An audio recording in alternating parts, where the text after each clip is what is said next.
안녕하십니까. 김중신 교수입니다. 오늘 한국문학사 제2주차 수업을 시작하겠습니다. 이곳은 여러분들에게 익숙한 인문관 506호 강의실이 아니라 연구실이 아니라 미래통합관 415호실입니다. 여러분들과 함께 인문관에서 같이 공부를 한다면 인문관 505에서 같이 수업을 진행했으면 좋겠습니다만은 여러분들이 없는 이 강의실 연구실은 의미가 없습니다. 그래서 제가 지금 평소에 자주 와 있는 415호실에서 강의를 진행하겠습니다. 이것이 화면이고 저쪽에는 제가 보고 있는 또 화면이 있습니다. 저는 저쪽 화면을 보면서 얘기하고 여러분들께는 이 화면으로 강의를 진행할 것입니다. 이 강의 진행과 관련된 PPT 자료는 제가 단톡방에 올려놓을 테니까 여러분들은 그걸 보면서 제 강의를 들어주시면 되겠습니다. 오늘은 한국문학사 첫 번째 문인 바로 김동리입니다. 자, 시작합니다. 예, 제가 해방 이후 소설에 대해서 강의를 한다고 했는데 그 중에서 제일 먼저 다루기로 한 작가는 바로 김동리입니다. 여러분들 김동리라고 하면은 영마라든가 화랑의 구애 또 뭐 이런 작품으로 널리 잘 알고 있을 것입니다. 제가 김동리를 선택한 이유는 김동리는 해방 이전 즉 일제강점기 시대부터 해방 그리고 1980년대 90년대까지 한국의 보수 우익을 든든히 지키고 있던 작가이기 때문입니다. 물론 든든하다는 표현이 좀 어폐가 있을지 모르겠습니다만은 많은 문인들이 한국의 격변하는 한국 현대사에서 여러 가지 사상적 또 신념적으로 흔들림을 보여왔습니다만은 김동리만은 30대부터 그가 죽을 때까지 한 번도 자신의 신념을 흔들리지 않고 지켜왔던 작가이기 때문입니다. 그래서 그의 활동이 본격적으로 이루어지고 있는 해방 공간에서부터 그의 작품에 대해서 살펴보기로 하겠습니다.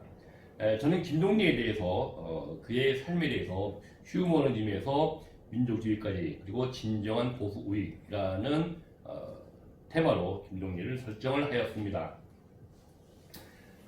김동리는 1913년에 태어나서 1995년에 사망을 했습니다.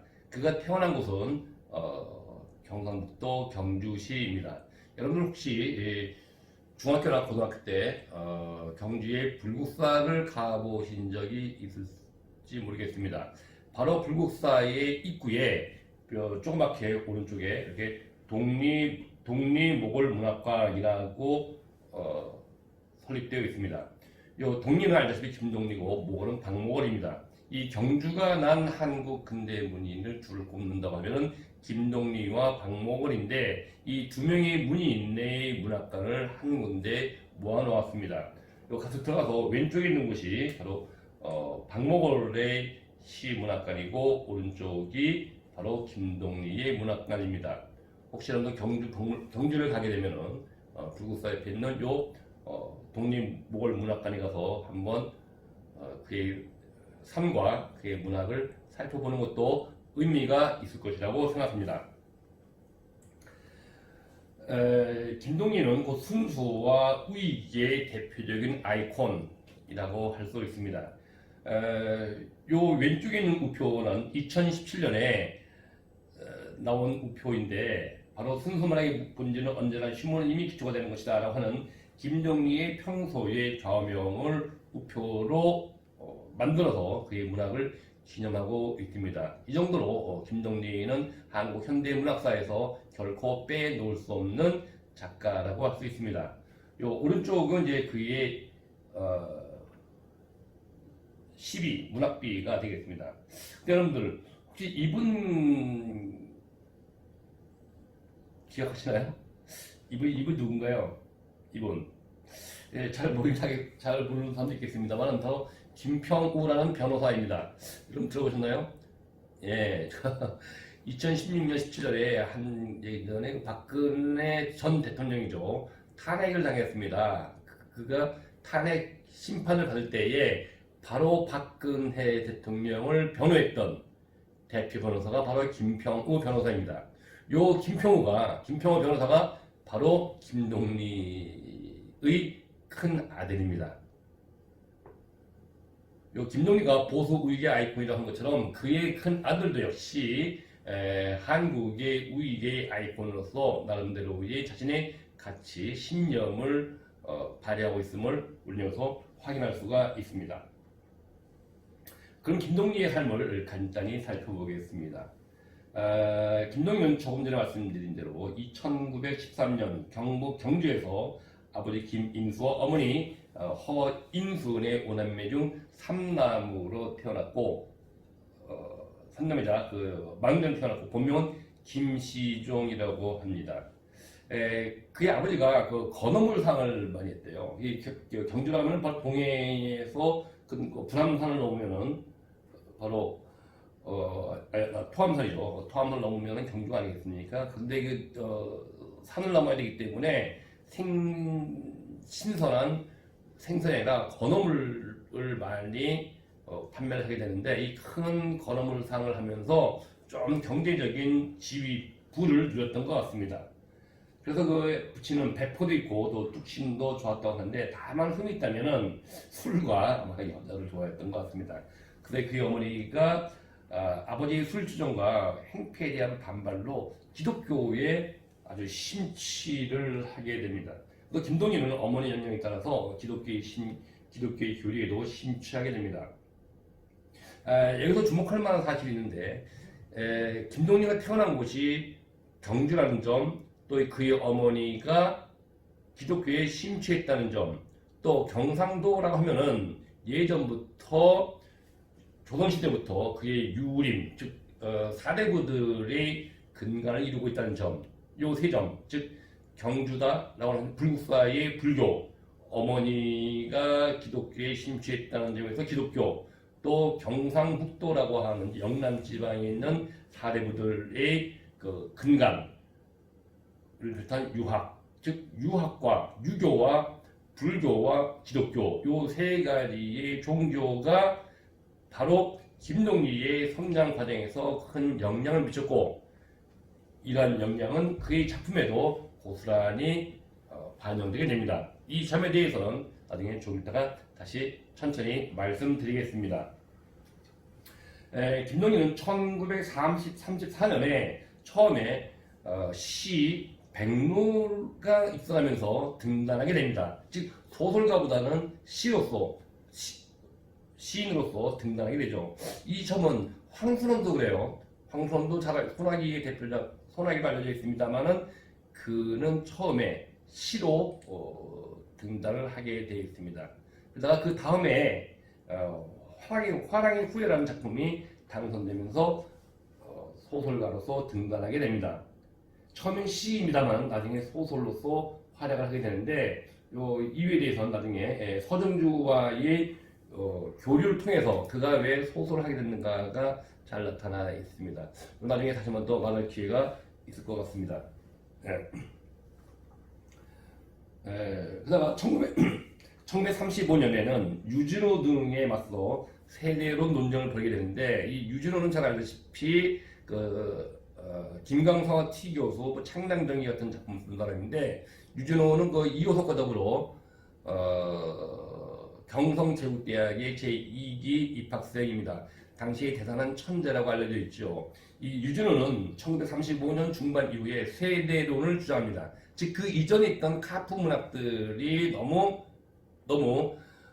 물질주의, 유물주의적인 경향을 보인다고 하면서 새로운 세대가 등장해야 되는데, 이 새로운 세대들은 어떠한 문학을 주창해야 되는가 해서 심하게 논쟁을 벌이게 됩니다.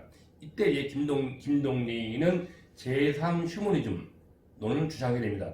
요 제3휴머니즘도 역시 좀 이따가 다시 구체적으로 말씀드리겠습니다. 그러면서 본격적인 논쟁을 벌이게 되는데, 이런 면에서 김동리는 소설가이면서 또 한편으로는 비평가로서 문단에서 활약을 하게 됩니다.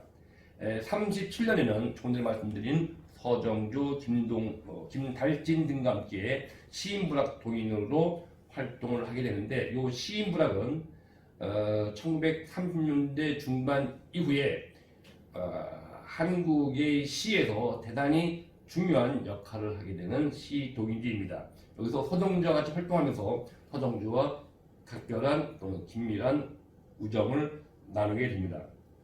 그다가 1941년 중일전쟁이 발발하면서 곧이어 1941년에 태평양 전쟁이 일어나게 됩니다. 그러면서 여러분 잘 알다시피 창씨개명과 또 조선으로 말살 정책이 이루어지게 되는데, 대다수의 문인들이 그 일제 정책에 찬양을 하면서 친일의 길을 걷게 됩니다. 그런데 김동리는 이런 사태가 못마땅하고 조선어로 작품을 못 쓴다는 것에 분노를 느끼면서 절필을 하고 불을 꽂고 고향으로 내려갑니다. 조금 전에 말씀드린 대로 그의 아버지는 경제적으로 넉넉했습니다. 그래서 일제의 징용을 피해서 사천의 양복 배급소에서 일을 하면서 한때의 문학의 길을 접게 되고, 바로 이 점이 김동리가 30년대에 활동하면서 90년대까지 계속 한 60년 동안 활동을 하면서도 그가 친일을 하지 않았다는 바로 중요한 명분이 되고, 이것이 그가 끊임없이 보수 우익의 지론을 펼치게 되는 중요한 계기가 됩니다. 그러다가 1945년 광복을 하게 되죠. 그때 임화, 저희가 나중에 2학기 때도 좀 말씀드렸습니다만, 임화를 제가 다시 한번 또 나중에 이야기할 기회가 있을 것입니다. 임화 등 이 좌익문학, 얘는 카프의 후손들이죠. 그 카프의 맥을 잇기 위해서 조선문학동맹을 건설하게 되는데, 이거 약간의 그 좌익적 성향이 강하거든요. 처음에 해방이 될 때는 좌익과 우익이 모두 모여서 민족문학을 건설하자, 조선의 문학을 결성하자라고 해서 의기투합을 했는데, 점점 이 카프 계열의 작가들이 자꾸 이 좌익적인 성향을 보이니까 김동리는 서정주나 이런 작가들과 더불어 그 조선문학가 동맹에서 벗어나서 조선청년문학가 협회를 만들면서 좌익 계열과 대립을 하게 됩니다. 이때에 상당수의 좌익들이 문학은 계급주의 민족문학을 해야 된다라고 주장합니다. 계급주의 문학이라고 하는 것은 잘 알다시피 곧 무산자, 즉 노동자 농민들이 주축이 되는 문학이어야 되고, 또 민족문학, 즉 조선인의 문학을 해야 된다라고 얘기합니다. 말은 그럴듯하죠. 하지만 노동자 농민들의 문학을 한다고 하면은 김동리나 서정주, 이광수 이런 이광수 그때의 나중에 월북되긴 합니다만은 이런 작가들은 노동자 농민들은 아니었거든요. 그 이들의 그 일제 시대부터 활동했던 문인들은 설 자리가 없게 됩니다.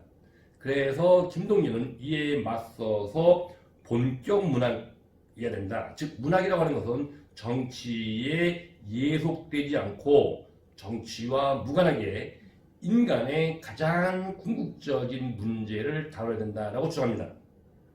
여러분, 인간의 가장 궁극적인 문제는 뭘까요? 그렇죠. 삶과 죽음의 문제죠. 그렇죠. 또 사랑하는 문제, 또 어떻게 살 것인가 하는 문제, 이런 문제를 다뤄야 되지, 문학이 정치 현실을 다루게 되면은 문학은 흔들리게 된다는 겁니다. 왜? 정치는 어차피 변하게 되고 있기 때문에 특정한 사회에서 특정한 정치 이념을 주장하다 보면은 그 사회가 변하면 정치 이념도 변하게 되고, 따라서 문학도 변하게 된다. 그러므로 문학은 정치와 거리를 두고 문학의 원래적 의미, 즉 인간의 궁극적인 삶의 모습을 탐구해야 된다라는 취지에서 본격 문학론을 주장하게 되고, 이 본격 문학론을 가장 압축해서 말한 것이 생의 구경적 탐구라는 말입니다. 생이라고 하는 것은 삶이고, 구경이라고 하는 것은 누구 영화 구경한다 이런 것이 아니라 그 궁극적인 경지, 끝까지 그 경계의 끝이라는 얘기인데, 그러니까 생의 구경적 탐구라고 하는 것은 삶의 그 궁극적인 경지까지 탐구해야 된다라고 하는 것이고 이걸 탐구하는 것이야말로 본격 문학이다라고 말합니다. 김동리가 해방 전에 얘기했던 제3 휴머니즘론과 이 본격 문학은 아주 밀접한 관련이 있는데 요과 더불어 60년대에 또 한 번 논쟁이 벌어지게 됩니다만은 요 3차에 걸친 논쟁, 즉 1930년대에 벌였던 세대론과의 논쟁, 1946년 7년에 벌어졌던 해방 이후의 좌익 세력들과의 논쟁, 또 1960년대 70년대에 참여문학을 지지하는 문인들과 벌어진 논쟁들은 다 크게 봐서는 3차에 걸쳐서 벌어지게 됩니다만은 김동리는 한결같이 주장, 즉 순수문학을 이야기하게 됩니다. 이것이 바로 김동리를 흔들리지 않는 보수 우위라고 하는데 이것의 구체적인 내용은 조금 이따가 다시 말씀드리게 되겠습니다. 이렇게 본격적인 논전을 벌이면서도 끊임없이 작품 활동을 계속하게 됩니다. 여러분 잘 알고 있는 무녀도 또는 영마, 황토기 같은 작품들을 출간하게 됩니다. 이어서 한국 전쟁이 일어나자 과거에 토덕성과 유해리 문화의 대립에 따른 인간성을 휘둔 작품에서 아까 거기 문효도라든가 황토기 같은 거 됐죠. 게다가 인간과 종교 그리고 인간과 이념의 갈등을 가른 작품들을 많이 창작하게 됩니다. 이것도 구체적인 내용은 다음 시간에 2주치 때 말씀드리겠습니다. 이후에 귀환장정, 실존모, 사반의 십자가 등 신분을 발표하면서 또 한편으로는 이유 보십시오. 이후 아까 말씀드린 대로 1947년 청년문학가협회장, 54년 예술원 회원, 55년 서라벌예술대학은 지금은 중앙대학교로 바뀌었습니다.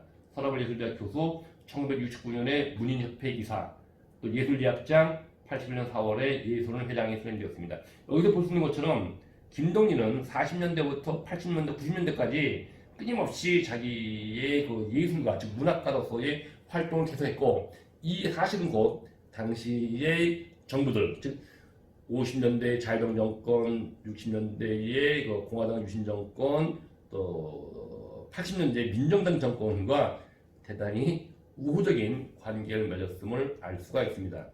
그래서 우익 문인이면서도 한편으로는 그 독재 정권에 아부했다라는 비판도 아울러 받고 있습니다. 이 점에 대해서는 당연히 그의 문학 세계에 대해서 설명하면서 말씀드리고자 합니다.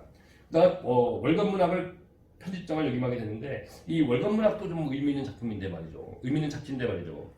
요즘에 나오는 잡지들이 거기다가 대간, 즉 3개월에 한 번씩 나오거든요. 1년에 4번. 봄, 여름, 가을, 겨울 4번 나오는데 이 월간문학은 말 그대로 월간, 먼스리, 매달 나왔어요. 매달같이 작품이 이 월간문학이 나왔습니다. 이거 책을 한 권 낸다는데 돈이 꽤 들거든요. 저도 저 잡지도 한번 내봤습니다만은 늦었던 돈으로 한 300만 원 정도 들어요. 이 300만 원 돈을 매달 냈다고 하는 것은 그만큼 재정적으로 풍부하지 않으면 안 되는데 이 김동리는 약 30년 동안 월간문학을 계속 발간을 하게 됐습니다. 아마 이 주점 뒤에 든든한 백그라운드 있지 않았나 생각하는데 그건 우리가 미루어 짐작할 수 있겠습니다만은 그거보다 더 중요한 것은 바로 이 월간문학의 편집장에 바로 소설가 이문구 씨를 영입하고 그를 대표로 삼았다는 점입니다. 소설가 이문구는 그의 제자였기도 합니다. 요즘에 대해서는 나중에 김동리와 그의 무인들 얘기하면서 말씀을 드리겠습니다. 자, 여기서 간단하게 퀴즈 내겠습니다. 퀴즈는 댓글로 달아주시기 바랍니다. 퀴즈 1. 김동리가 유전에 맞서 논쟁을 벌이면서 주장한 이유는 무엇입니까? 두 번째, 김동리가 해방 공간에서 좌익 문인과 대립하면서 내세웠던 단체 이름 뭡니까? 바로 이 앞에 나와 있죠? 이 앞에 나와 있죠. 그다음에 이건 아마 강의를 꼼꼼히 들으라는 취지에서 퀴즈를 냈습니다. 요 퀴즈에 모두 4문제 나갑니다만 퀴즈에 대한 답은 요 댓글로 달아주시면 되겠습니다.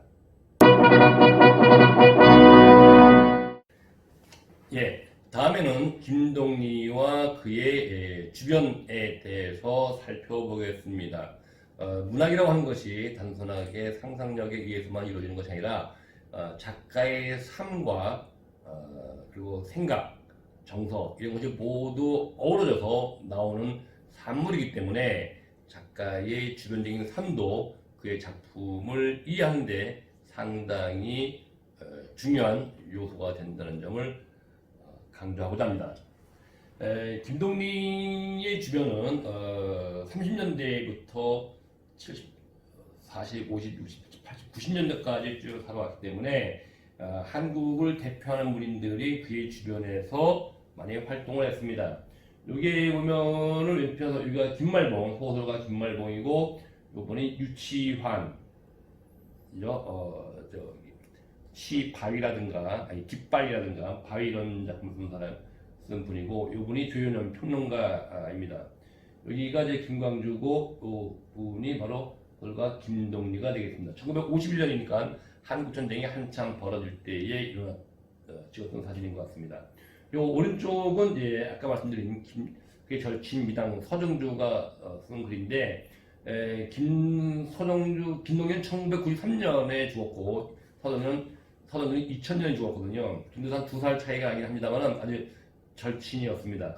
그래서 김동리가 세상을 떠날 때 여기 이렇게 그의 김리의 삶에 대해서 쓴 게 있습니다. 무슨 일에서건 지고는 못 견디던 한국 문인 중에 가장 큰 욕심꾸러기여 예쁜 것 앞에서는 매양 몸살을 앓던 탐미파 중에 탐미파 신라 망한 뒤에 폐도에 떠오른 기묘하게도 아름다운 무지개요. 그래서 서정주는 김동리 보고 탐미파, 즉 아름다움을 추구했던 작가라고 하면서도 또 한편은 경주, 그의 고향인 경주가 그의 문학에 상당히 큰 영향을 끼쳤다는 것을 서정주도 이 작품에서 그래서 이야기를 하고 있습니다. 그 다음에는 그의 김동리 부인에 대해서도 살펴보겠습니다. 뭐 신변 잡기인 것 같습니다만은 또 그래도 제가 해방 이전에 일제강점기 시대의 작가들을 얘기할 때도 그 작가와 그의 부인 여인에 대해서 얘기를 많이 다루고 있는데 뭐 신변 잡기 또는 여당 같긴 합니다만은 인생에 있어서 사람에게 있어서 살아간다는 것 남자에게서 여자에게 남자에게서는 빼놓아서는 안 될 중요한 문제이기 때문에 제가 여성의 문제를 다루고 있습니다만은 김동리 또한 이 범죄에서 크게 벗어나지 않습니다. 김동리는 모두 3명의 여인과 연을 맺게 됩니다. 첫 번째 부인이 김월계라는 분입니다. 1940년에 야학을 통해서 만났대요. 전주사범, 즉 전주교대 출신의 김월계라는 부인인데 모두 6살 연하이죠. 이 첫 번째 부인이고 정실 부인인데 1966년에 정식으로 이혼했거든요. 66년에 이혼했습니다. 기억해 두십시오. 그런데 실은 이 김월계 씨와의 사이에서 아까 처음에 얘기했던 김평우 변호사가 태어납니다. 즉 김동리의 정실 부인에서는 오늘날 김동리의 후손을 주류를 이루는 사람들이 많이 나타나는데 아까 얘기한 그게 독립모골문학관이지 않습니까? 거기에 가보시면 알겠습니다만은 오른쪽에는 김동리의 뭐 유필이라든가 뭐 유품도 있고 왼쪽에는 박목월이 있는데 박목월 쪽은 대단히 초라해요. 별로 없어요. 뭐 원고지 책 몇 권밖에 없어요. 근데 김동리 쪽의 문학관은 많이 있습니다. 유품도 있고 뭐 디오그램인가 이렇게 뭐 만화영화처럼 만들어 놓은 것도 있고 많이 있어요. 여기서 보면 알겠지만 김동리가 그의 후손들은 박목월보다 조금 정제적으로 많이 우월한 것 같아요. 바로 그것이 다 김월계 씨의 후손에서 나온 아이들이기 때문에 그렇습니다. 자, 40년에 결혼하고 66년에 정식으로 이혼했는데 근데 문제는 말이죠. 다음에 김동리는 두 번째 여인과 결혼을 하게 되는데 1948년에 손소희와 결혼하게 됩니다. 아까 어떻게 됐죠? 김월계 씨하고는 1940년에 만나서 결혼하게 됐는데 1966년에 정식으로 이혼했어요. 그런데 손소희 씨하고는 1948년에 결혼했습니다. 중혼을 했죠. 중혼. 지금으로선 말이 안 되지만은 그 당시에는 이것이 가능했던 것 같습니다. 그래서 여기에 오른쪽에 나와 있는 사진들은 바로 이 가운데 김동리이고 왼쪽에 손소희 씨이고 그리고 요 분들은 다 김동 씨와 관련된 그 가족들, 다복한 모습으로 되어 있습니다. 그러니까 김동리도 유력한 작가고 손소희 씨도 유력한 작가이기 때문에 김동리와 손소희와 김동리는 당시에 커다란 문인 가족이 됐고 이 시사에 많은 가족들뿐만 아니라 서로의 문인들도 상당히 모여 있었습니다. 서랍을 예대 학장도 하고 그랬죠. 자, 그런데 여기서 잠시 그의 주변인 다른 사람을 얘기하겠습니다. 아까 월간문학 하면서 이문구 씨를 얘기했죠. 이문구 씨를 다시 한번 얘기하겠습니다. 김동일을 얘기하면서 이문구 씨를 얘기 안 할 수가 없어요. 소설가 이문구 씨는 1941년에 태어나서 2003년에 돌아가셨는데 이 이문구 씨는 충청남도 보령 출신입니다. 대표적으로 관촌 스필이나 울동네라는 작품들이 있습니다. 이것은 하나의 작품이 아니라 연작 소설들이에요. 한 5편, 6편씩이 쭉 모아있는 작품들입니다. 요 관촌 스필은 수학민어 시험에서도 한 서너 번 났기 때문에 여러분들은 이름은 들어봤을 것 같습니다.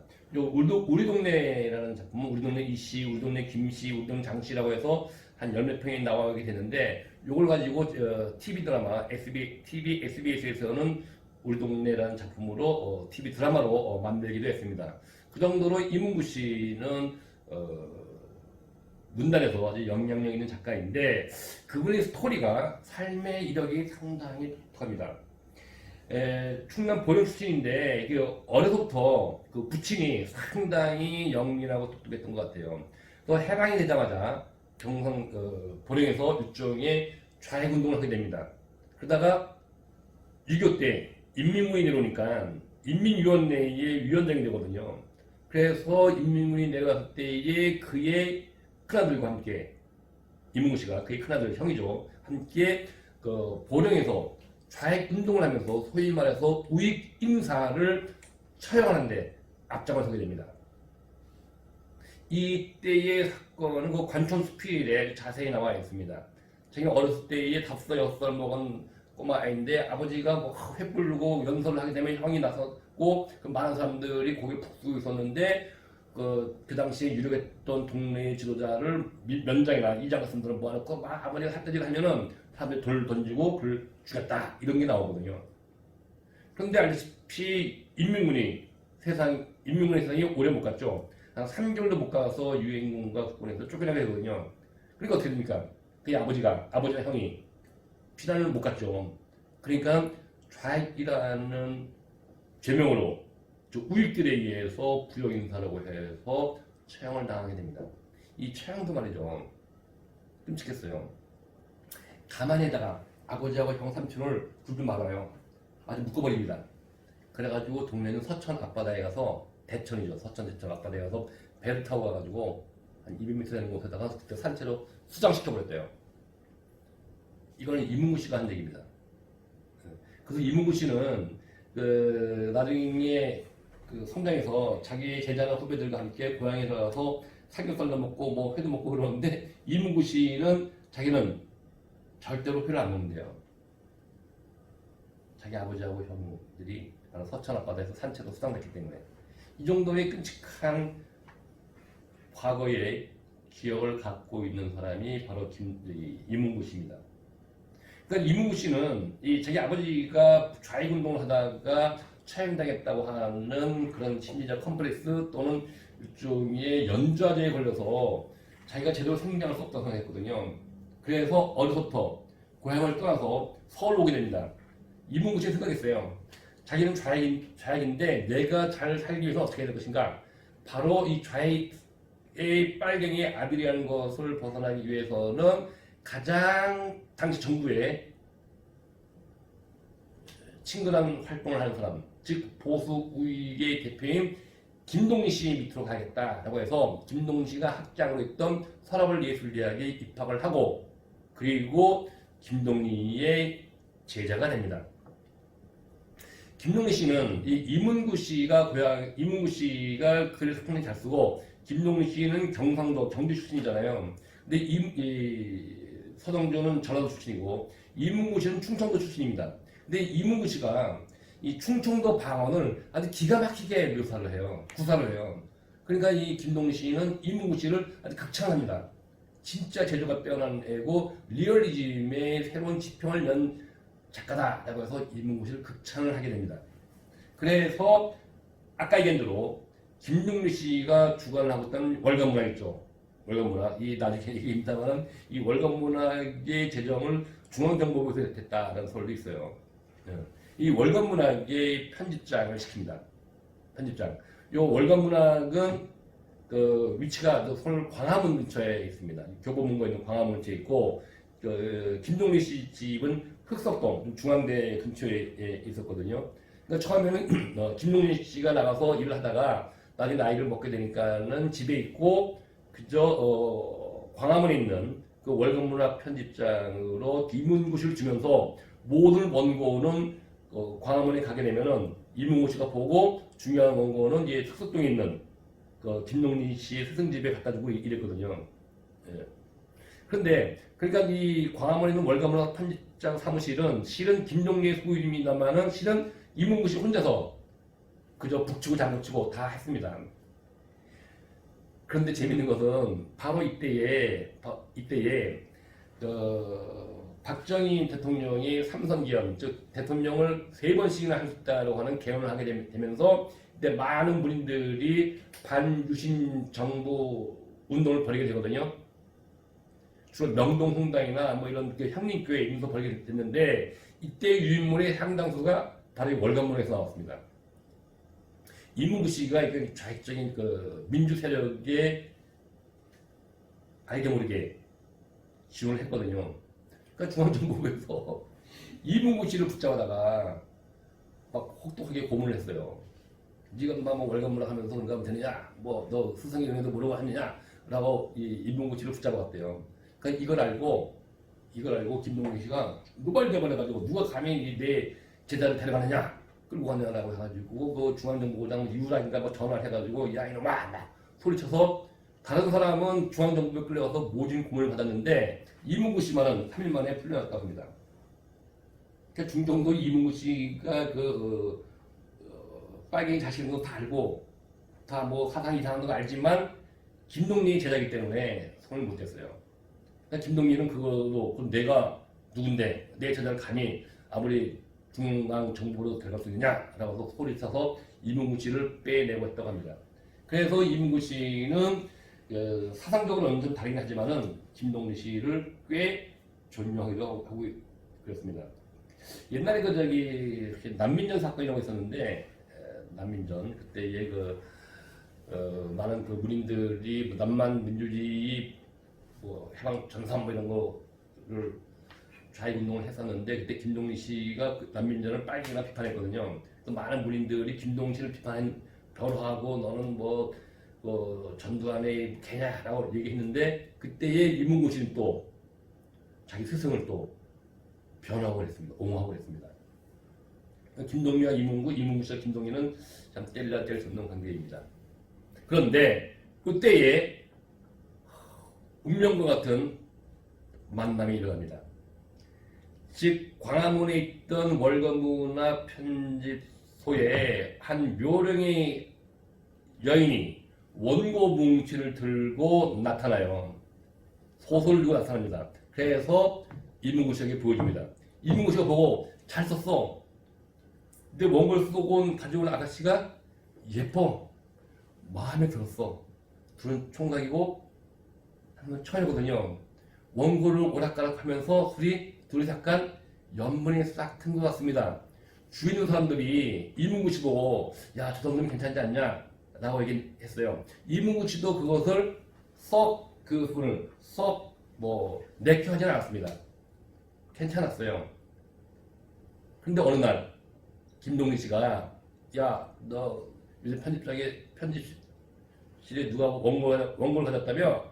그래요. 예, 그 원고 가져와봐. 그래서 이문구 씨가 그 여자분의 원고를 가지고 흑석동으로 가져갑니다.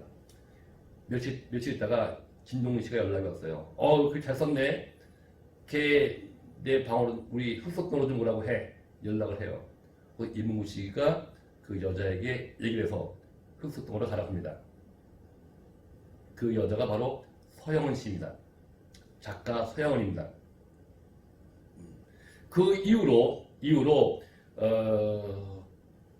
김동희는 월간문학과 관련된 일에 이문구 씨에게 얘기를 하지 않고 서영은 씨에게 얘기를 해요. 그래서 흑석동에 김동희, 광화문에 이문구 둘 사이에 왔다 갔다 하면서 연락하는 것이 바로 서영은 씨입니다. 네. 이걸 그러다가 결국은 좀 말씀드리기 뭐합니다만은 그때 이 부인 있지 않습니까? 여기 손소희 씨. 손소희 씨는 당연히 소속성이 있었잖아요. 손소희 씨가 암에 걸려요. 자궁암인가 대장암에 걸려요. 암에 걸리게 되니까 나이 든 여자가 암에 걸리니까 대소변을 잘 못 보잖아요.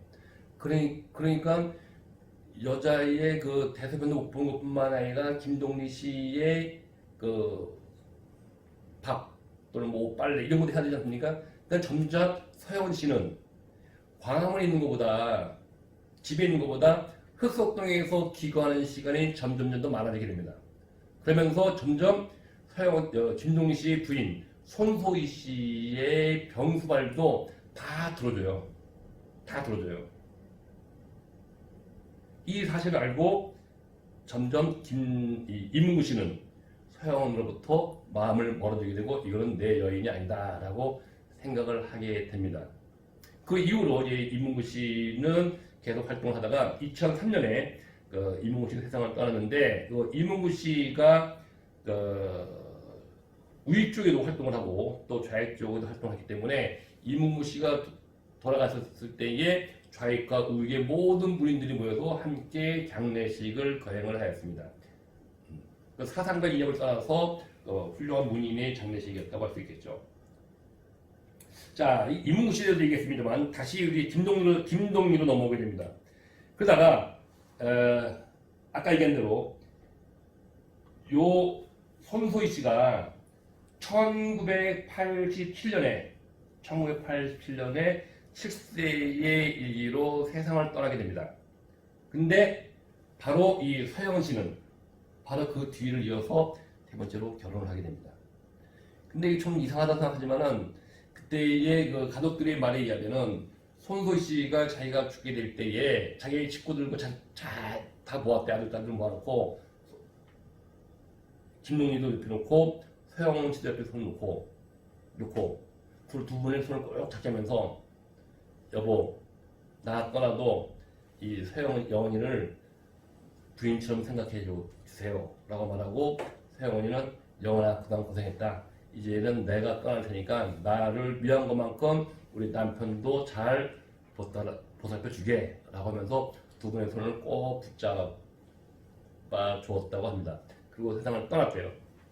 그래서 이렇게 한 것처럼 1987년 바로 손소희 씨가 돌아가시자마자 소설가이자 그의 제자인 서영은과 결혼을 하게 됩니다. 그의 세 번째 부인이 됩니다. 서영은 씨는 그 처음에 자기가 이 김동리 씨를 흑석동에서 만났을 때, 뭐 30살 위입니다만 만났을 때 마치 그분의 얼굴을 보는 순간 마치 블랙홀처럼 자기의 모든 것을 빨아들였다라고 말을 하고 있습니다. 자, 세 명의 여인과 결혼을 했는데 이것이 뭐 현재의 법률상은 어떨지는 모르겠습니다만은 어쨌든 작가 김동희는 이런 삶을 살았습니다. 그런데 재밌는 것은 말이죠. 그의 묘소를 보면 이 김동희 묘소인데요. 확대가 가능한가요? 확대 볼까요? 예. 확대해서 보면 여기 이거 성모 마녀상 있고 이 가운데에 여기에 선산 김공 동리 기묘 김동리입니다. 이 김동리, 김씨는 선성립 씨예요. 저도 선성립 씨입니다. 김동리가 있고 왼쪽에 누가 있나요? 함양 김월계지묘. 첫 번째 부인 여기는 지금 본부인 첫째 부인 김월계 씨가 있고 요 오른쪽에 오른쪽에 여기에 손소희 손여사 소희지묘 손소희묘가 같이 있습니다. 그러니까 이 김동리를 가운데 두고 한쪽에는 김월계 또 한쪽에는 이 손소희묘가 같이 있어요. 서영원 씨는 어떻게 될까요? 모르겠습니다. 살아계시기 때문에 여기 있을지 없을지 모르겠습니다만은 김동리의 지분이 빵빵하다고 했죠. 그런데 손소희 씨의 자손보다도 김월계 씨의 자손들이 좀 경제적으로 지위가 있기 때문에 이 보세요. 밑에다가 딱 성석 뭡니까 둘레석까지 쫙 해놨는데 이거 손소희는 없잖아요. 그죠? 첫 번째 부인의 자식들이 이렇게 김동리를 잘 모시고 있고 손소희는 별로인 것 같습니다. 물론 손소희 유족들이 어떨지 모르겠습니다. 하여튼 이 묘소는 그렇습니다. 서영훈 씨는 어떻게 될지는 또 잘 앞으로 좀 지켜봐야 될 것 같습니다. 한 남성이 이 세 명의 여성을 거느렸다는 것이 오늘날의 시각에서 보면은 대단히 반인륜적이고 반여성적인 것 같겠습니다만 20세기의 한국의 문인들은 이렇게 삶을 살았고 우리들의 선조들은 이런 삶이 부정적이기보다는 삶의 하나의 방식이었고 우리는 또 그들 나름대로의 삶을 또 이해하는 시선을 갖춰야 되지 않을까라고 생각을 합니다.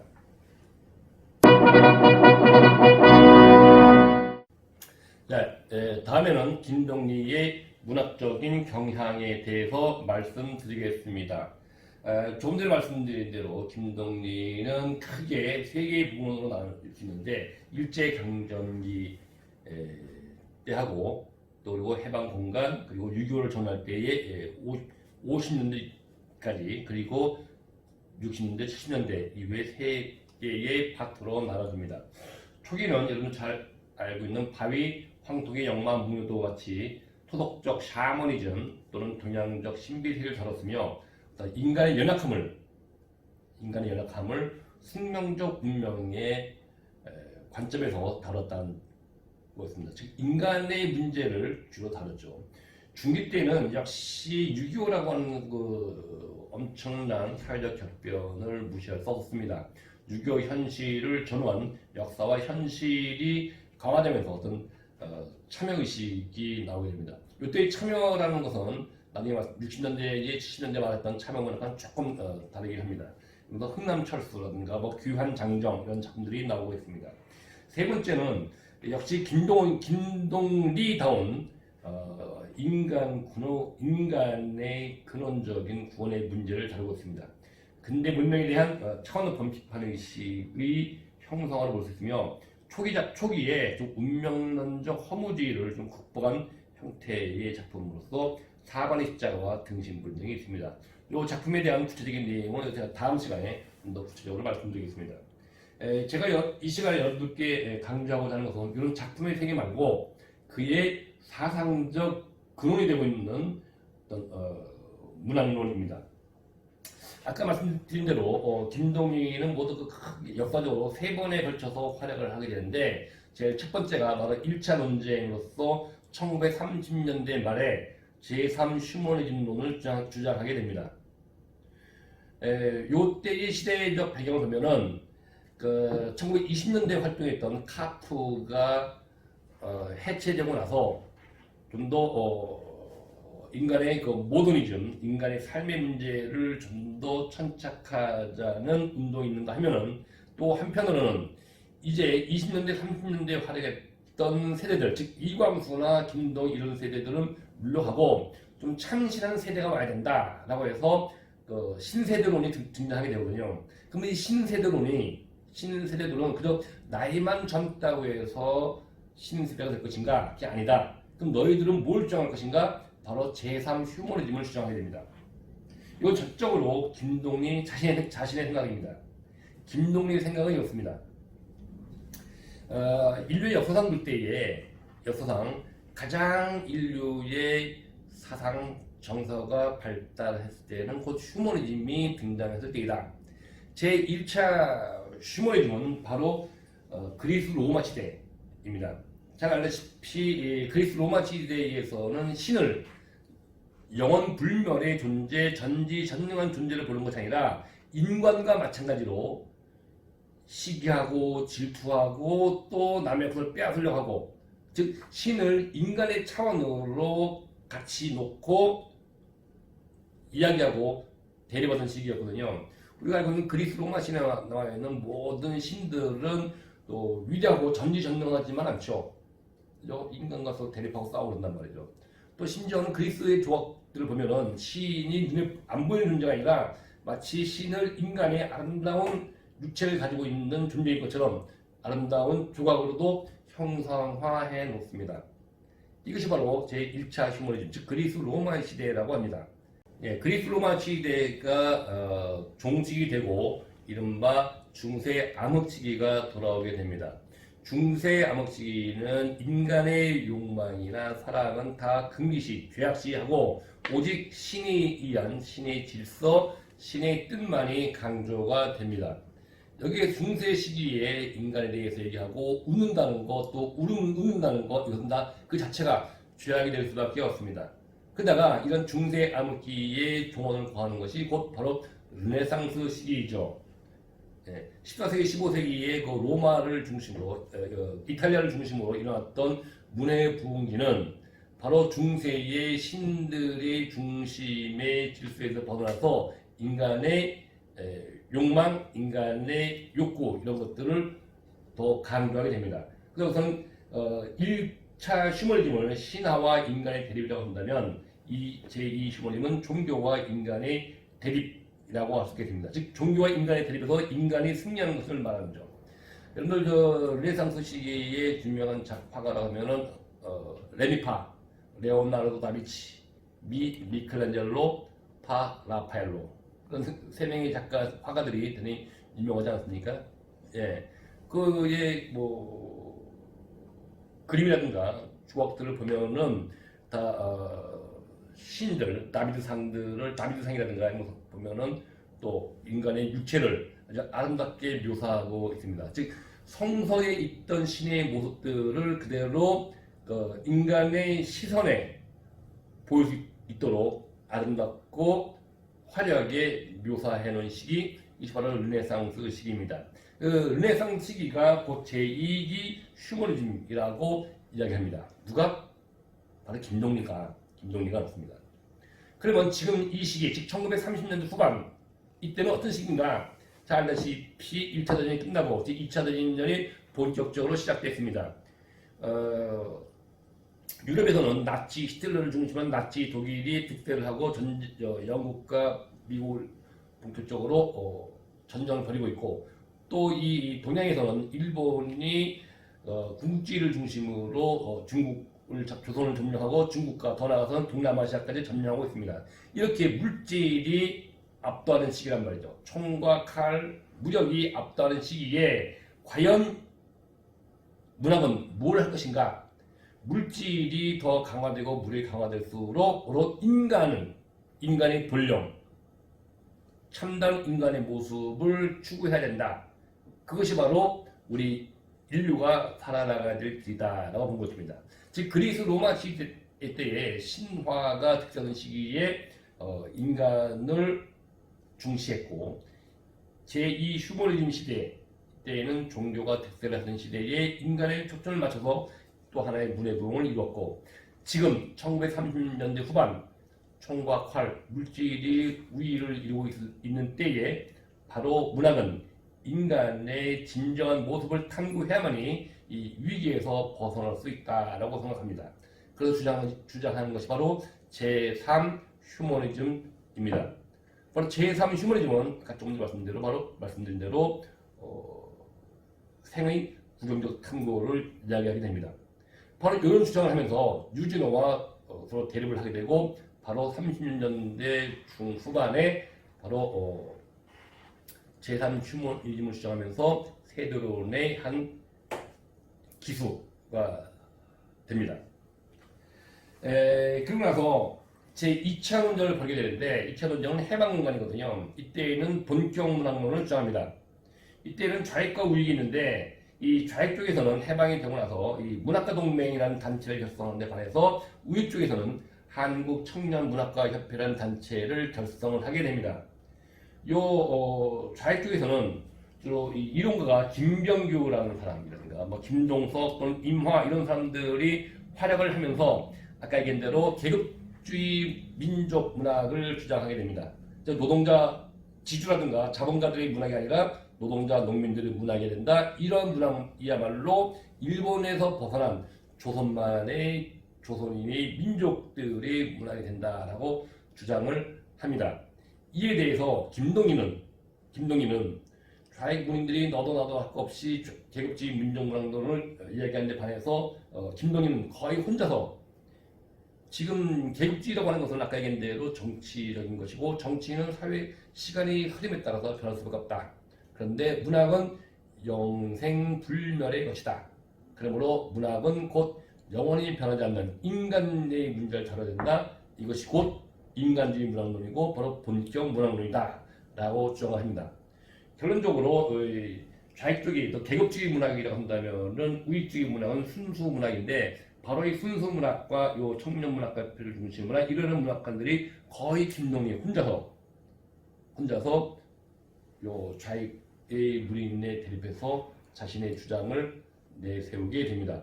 한치의 물러섬도 없이 당당히 물러섬으로써 이 좌익들은 저 김동희만 보면 우리 세상이 될 텐데 라고 한탄까지 했다라는 이야기가 들리고 있습니다. 그 다음에 그 3차 논쟁은 이름하여 순수 참여 논쟁입니다. 물론 이 시기에 김동리가 본격적으로 논쟁에 참여한 적은 별로 없습니다. 하지만 이름하여 그 순수 문학 계열을 주장했던 문인들의 든든한 재정적, 정신적 지원을 하는 한편 나름대로는 이들의 단체의 수장을 맡으면서 이들에게 하는 힘의 구심점이 됐습니다. 이 당시 논쟁을 보면은 크게 두 파트, 하나는 참여문학과 순수문학으로 되는데 이 참여문학은 이런 주요 단체는 자유실핀문인협의회, 물론 1970년대에 결성된 단체이고 지금 오늘날은 민족문학작가회의라는 것으로 계승되어 있습니다. 그리고 오른쪽에 순수문학을 중심이 된 단체는 한국문인협회로서 여기에 문인협회의 이사장이 김동리, 서정주, 조현현 이런 우익 문인들이 협회장과 이사장을 맡고 있습니다. 주된 인물은 이쪽에 김우정, 이의령, 김수영 이런 평론가들이고 저는 이형기, 서정주, 김동리 이런 작가들입니다. 주된 간행물은 이쪽에는 창작가 유평 그리고 이쪽에는 이제 월간문학, 현대문학 이런 잡지들이었습니다. 참여문학은 주로 나중에 60년대 작가를 얘기하면서 구체적으로 말씀드리겠습니다만 그 1940년대, 50년대에 프랑스의 작가인 장폴 사르트르의 실존주의에서 비롯된 등의 문학의 현실 참여에서 나온 것으로서 이 사람들의 주장은 문학은 삶을 다루는 것이고 이 삶은 그 현실과 무관할 수 없는 것이기 때문에 이 현실에 잘못된 것, 모순된 것을 문학을 통해서 비판을 해야만이 문학의 존재 가치가 있다 해서 문학의 현실 참여를 주장하는 바이고 이 순수문학 중에서는 말 그대로 순수하다, 즉 문학을 현실에서 벗어나야 된다. 현실이 바뀌게 되면 문학도 바뀌게 되기 때문에 문학은 현실에 종속되는 것이다. 문학은 현실에서 벗어나서 문학은 인간의 가장 영원한 숙제인 삶의 문제를 다뤄야 된다. 나오면서 순수문학을 주장하게 됩니다. 이 논쟁을 거치면서 김동희는 보수 우익의 든든한 버팀목이자 수장이 되고 있습니다. 자, 이렇게 해서 여기까지가 김동희의 삶과 그의 주변 그리고 그의 문학적인 업적 논쟁에 대해서 설명을 드렸습니다. 다음 시간에는 김동리의 작품들이 많기 때문에 좀 김동리의 여러 작품들의 세계에 대해서 좀 더 구체적으로 말씀드리고자 합니다. 자, 그럼 이어서 퀴즈를 몇 개 내겠습니다. 김동리의 초기 대표작은 무엇인가? 김동리의 후기 대표작은 무엇인가? 이 PPT 앞에 보면 잘 나와 있죠. 이것도 역시 댓글로 달아주시면 되겠습니다. 그러면서 출석으로 인정하겠습니다. 마지막으로 오늘 여러분께 좀 과제를 내주겠습니다. 이 과제에 대한 답은 카페, 다음 카페 있죠? 거기다가 달아주시면 되겠습니다. 한국문화수 앞에는 과제방이 있는데 거기다가 과제하고 달면 되겠습니다. 첫 번째는 김동연은 일제시대의 말기를 살았으면서도 친일 문인으로 분류되지 않고 있습니다. 그 이유에 대해서 설명해 주십시오. 1940년대를 살았던 문인들 중에서는 친일의 혐의에서 벗어나는 문인이 거의 없습니다. 근데 거의 유일하게 김동연은 한 번도 친일 행위를 한 적이 없습니다. 그런 비판도 받고 있지 않습니다. 왜 그랬을까요? 그것에 대해서 한번 생각을 해보시기 바랍니다. 두 번째, 좀 전에 말씀드린 순수문학론과 관계됩니다만 김동리의 이른바 순수문학론을 주장하였지만 이는 문학을 정치 현실의 모습을 외면하고 문인의 사사로운 이익만을 추구했다는 비판을 받고 있습니다. 이러한 비판에 대한 자신의 견해를 밝히시기 바랍니다. 이것에 대해서 같이 1번과 2번을 댓글로 달아주시면 되겠습니다. 자, 오늘 한국문학사 2주차의 내용은 김동리의 삶이었습니다. 다음 시간에는 김동리의 작품 세계에 대해서 조금 더 구체적으로 말씀드리고자 합니다. 여러분 시청해 주셔서 감사합니다. 이 강의에 대한 소감을 퀴즈 1, 2, 3, 4에 대한 답과 함께 달아주시면 출석을 인정하겠습니다. 이것은 9월 6일이 오늘이 월요일이죠. 내일 화요일까지 달아주시면 되겠습니다. 예, 마치겠습니다. 다음 시간에 뵙겠습니다.